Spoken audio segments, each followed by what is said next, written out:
So yun, car wash natin yung R9 kasi inabot tayo nung pag-release sa kanya ng ulan sa may batasan. Medyo may mga acid rain. Kailangan natin siyang i-car wash. May sticker pa pala to eh. Tanggalin na natin yung sticker. Sticker yung plastic. May plastic pa. Pogi. Niready ko na yung pang car wash natin. Mga pamunas, sabon. Pogi, no?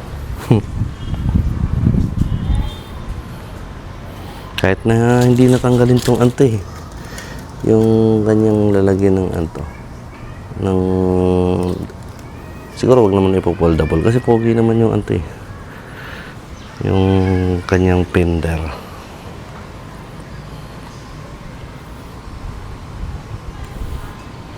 Let's go. Isa tayo.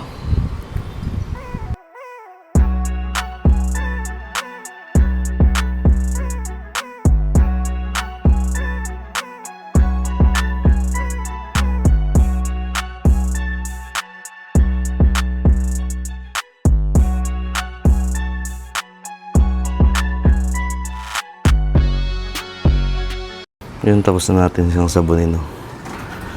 Naging kulay puti. Ang ganda ng foaming ko. Yun, no? Shopee lang yung mga kawan mo ito.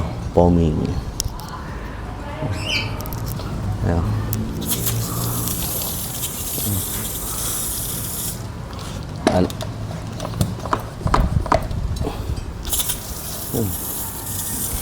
Oh, pwede na. Kaysa magpapakarwash ka. Punas na tayo.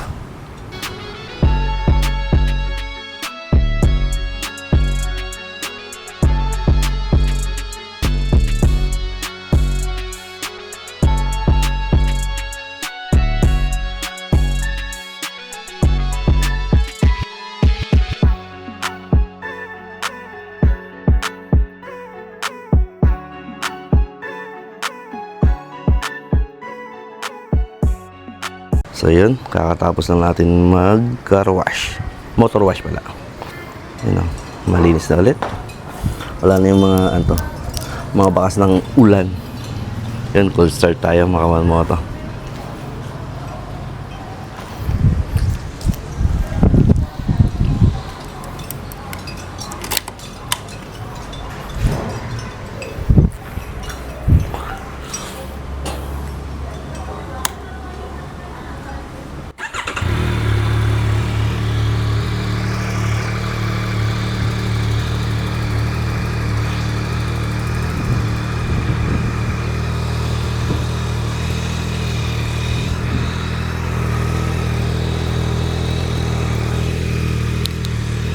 Yan yung tunog ng stock niya, kakawan mo ito.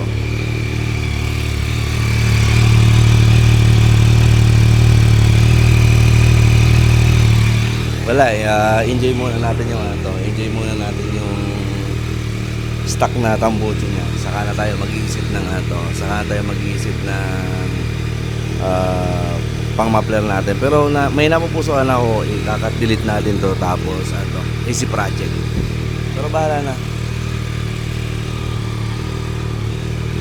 Yan. Tapos na tayo mag-arwas, biglang umulan. Ayan, abangan nyo yung mga vlog natin dito, mga kawan mo sa ating bagong R9. Peace out.